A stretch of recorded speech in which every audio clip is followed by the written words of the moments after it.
मैं अनुरुद्ध सिंह विद्रोही मंडल आर्मी से हूँ और हम लोग लगातार जातिवार जनगणना की मांग को लेकर पिछले 6 महीने से एक मुहिम चला रहे हैं, एक मूवमेंट खड़ा करने का प्रयास कर रहे हैं। इसमें हमने 2 पदयात्राएं भी की हैं, पहली जयपुर से दिल्ली और फिर बक्सर से पटना 500 किलोमीटर की हम लोग पदयात्रा भी कर चुके हैं हमारे साथी। ये जो मांग है, हम इसलिए इस मांग को कर रहे हैं ताकि इस देश की जो जनसंख्या है, उसके अंदर की जो जातियाँ हैं इस देश में, उन जातियों के आंकड़े जुटाए जाएं और ये बताया जाना चाहिए कि देश में किस जाति की संख्या कितनी है, उस जाति में महिलाओं की स्थिति क्या है, उनकी आनुपातिक दर क्या है,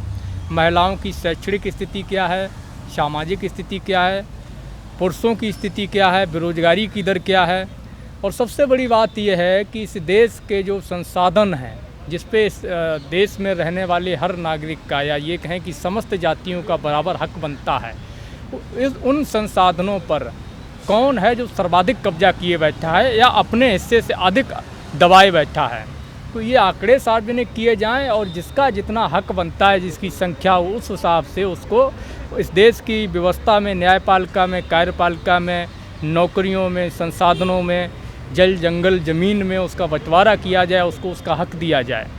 ये एक बहुत बड़ा मूवमेंट है। ये केवल जातियों की गिनती तक सीमित मामला नहीं है। सरकार को केवल जाति के नंबर बताने होते कि इस जाति का इतना नंबर है, इतनी संख्या है, तो कब तक की ये सरकारें करवा चुकी होती। केवल जाति संख्या का मसला नहीं है, यहाँ मसला जो है वो देश में इन जातियों की भागीदारी का मामला है। इस देश में आप देखिएगा कि SC/ST की जातियों की गिनती संवैधानिक मजबूरी के तहत होती है, लेकिन इसके अतिरिक्त भी गिनती होती है। कुत्तों की गिनती होती है, घोड़ों की, गधों की, भेड़ों की और पेड़ों की, सबकी गिनती की जाती है इस देश में। लेकिन अगड़ों और पिछड़ों की गिनती नहीं की जाती, उनकी जातियों की संख्या नहीं बताई जाती, उनकी स्थिति क्या है, उनकी सामाजिक स्थिति क्या है, शैक्षणिक स्थिति क्या है, आर्थिक स्थिति क्या है, उनके समाज में किस जाति की संख्या कितनी है, कितने बेरोजगार लोग हैं, कितने बच्चे हैं, कितने कुपोषण का शिकार हैं, महिलाओं की स्थिति के, ये तमाम जो आंकड़े होने चाहिए, जब तक आंकड़े नहीं होंगे तब तक ये जो पॉलिसी मेकिंग का काम किया जाता है वो सही तरीके से नहीं हो सकता है। बिना आंकड़ों के अभाव में, बगैर जाति जनगणना कराए, ये क्लियर नहीं हो पाएगा कि किस जाति को या किस समाज को अभी आवश्यकता है कि उसके लिए अलग से पॉलिसी बनाई जाए, उसको एजुकेशन के लिए अलग से प्रमोट किया जाए, उसके रिजर्वेशन नहीं मिल पा रहा है, उसको प्रतिनिधित्व देने की ज़रूरत है। तो ये तमाम चीज़ों के लिए ज़रूरी है जातियों को गिना जाए और जो समाज पिछड़ा है आज की डेट में, जिसके लिए पॉलिसी बनाने की आवश्यकता है, तो आंकड़ों के आधार पर ही पॉलिसी बनती है। भारत इकलौता ऐसा देश है जब बिना आंकड़ों के पॉलिसी बनाई जाती है। दुनिया में आप किसी भी कंट्री में आप देख लीजिएगा, हर कंट्री में वहाँ के जो लोग रहने वाले हैं, चाहे वो धर्म के आधार पर हों, नस्ल के आधार पर हों, रंग के आधार पर हों, जाति के आधार पर हों, विस्थापित हों, शरणार्थी हों, सबकी सेंसस की जाती है, अलग अलग उनको गिना जाता है, फिर उनकी सामाजिक शैक्षणिक स्थिति का पता लगाया जाता है, उस हिसाब से पॉलिसी बनाई जाती है। इंडिया इकलौता ऐसा देश है जहाँ पर बिना आंकड़ों के पॉलिसी बनाई जाती है और ये दावा किया जाता है कि हमने फला जाति के उत्थान के लिए इतने करोड़ का, इतने लाख करोड़ का बजट अलॉट किया। किस बेस पे किया? तो ये चीज़ें जो है, जो सरकारें लगातार OBC के साथ छलावा कर रही हैं, जो पिछड़ी जातियों के साथ छलावा कर रही हैं, अति पिछड़ी जातियों के साथ छलावा कर रही हैं, पछवांदाओं के साथ कर रही हैं, इसके खेल को उजागर करने के लिए, और जो चंद लोग, मुट्ठी भर लोग हैं, 5-7%, जो 90% संसाधनों पर कब्जा जमाए बैठे हैं, अतिक्रमण जमाए बैठे हैं, उस खेल को उजागर करने के लिए और सच सामने लाने के लिए ज़रूरी है जातियों को गिना जाए और संख्या के अनुपात में सभी को उसकी भागीदारी, उसका प्रतिनिधित्व दिया जाना चाहिए। ये हमारी मांग है और इसलिए हम लोग जो है लगातार इस मुहिम को चलाने का काम कर रहे हैं। राष्ट्रीय सचिव OBC महासभा भारत।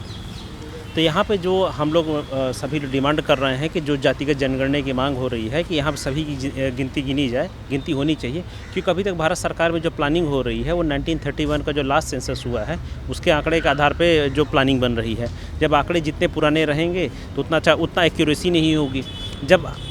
इसमें क्या है, जब जातिगत जनगणना हो जाएगी, इनके पास हर जाति, हर समुदाय की कितनी महिलाएं हैं, कितने शिक्षित हैं, उनके बच्चे कितने शिक्षित, स्कूली से एजुकेशन कितना गया है, संसाधनों में उनका प्रतिनिधित्व कितना है, और इससे क्या होगा, उससे पे डाटा बनाने में उससे सरकार को ज़्यादा अच्छा आंकड़ा मिला, जिससे पूरे देश का एक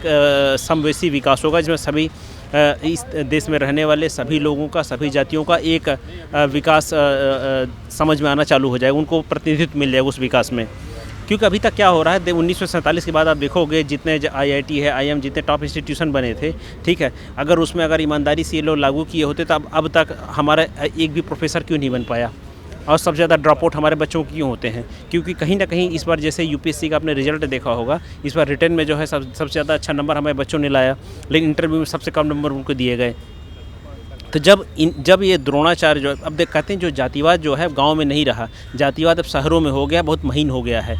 ठीक है। जब जो जितना महीन हो गया, उनको क्या है, आपको सिस्टम से बाहर कर रहे हैं, सिस्टम हाशिए पे ढकेल रहे हैं। अभी देखिए, जहाँ पे क्या है कि चीज़ें जैसे ट्रैक्टर पर 28% की GST है, भारत कृषि प्रधान देश है, ठीक है, और लेकिन किसानों के गेहूं का दाम हमेशा सबसे कम रहता है। इस समय 500 किसान रोज़ भारत में आत्महत्या कर रहे हैं, उनको कोई सुनने वाला नहीं है, ठीक है। तो जब डाटा हमारे पास आ जाए, जैसे जानवरों की गिनती, भैंस की गिनती सब हो गई, जब हर जाति समुदाय का डाटा आ जाएगा तो उसमें क्या है, सबको जो है प्लानिंग में मिल जाएगा। इसी तरह सुप्रीम कोर्ट का जितने कोर्ट हैं, 3 करोड़ ज़्यादा केस पेंडिंग है। इसमें जेलों में देखो सबसे ज़्यादा SC ST OBC के कैदी रखे गए हैं, ठीक है। और इसमें सबसे ज़्यादा फांसी किसको हो रही है, जो क्राइम कितना हो रहा है, केसों लटकाया क्यों जा रहा है, सबसे ज़्यादा जो इस समय न्यायालय जो हैं, चाहे जिला स्तर के हों, चाहे तहसील स्तर के हों, सबसे ज़्यादा वहाँ पे लोगों को शोषण, जिसके पास पैसा है वो उसको न्याय मिल रहा है, वहाँ न्याय खरीदा जा रहा है। बाकी तो आप लोग देख ही रहे हैं कि जो जजों का जो काम है, रोज़ नए घोटाले पकड़े जा रहे हैं। और यहाँ पर संविधान में ये था कि जैसे देश आज़ाद होगा और जल्दी से जल्दी न्यायिक कमीशन बनाया जाएगा। उस न्यायिक कमीशन की जो UPSC के तर्ज पे, पब्लिक सर्विस कमीशन तर्ज पे, उसमें जजों के जो वकील होंगे वो एग्ज़ाम क्वालिफाई करेंगे, फ़ाइट करेंगे, उसके बाद उनको जज में अपॉइंटमेंट होगा। तो अभी जिससे पहले आप आया था कि मोर के आंसू से मोरनी गर्भवती हो रही है, इतना बिना सिर पैर का बात जो है, सामान्य साधारण सी बात करने वाला जो जज बन रहा है, अब उनके जो है जो फैसले आ रहे हैं उनको रिव्यू कौन करेगा? तो वो क्योंकि इनके फैसले जो है लाखों लोगों पे जो है वो होते हैं। अब जैसे कल जो सुप्रीम कोर्ट का जो आने वाला है, SC ST OBC का और EWS कोटे का जो आने वाला है, उसमें दोनों जज हैं। अब दोनों जिनके पिताजी यहाँ सुप्रीम कोर्ट के जज थे, उनके बेटे जज बन रहे हैं, उनसे आप क्या आशा करोगे? वो तो हमें पता है कि क्या देने वाले हैं।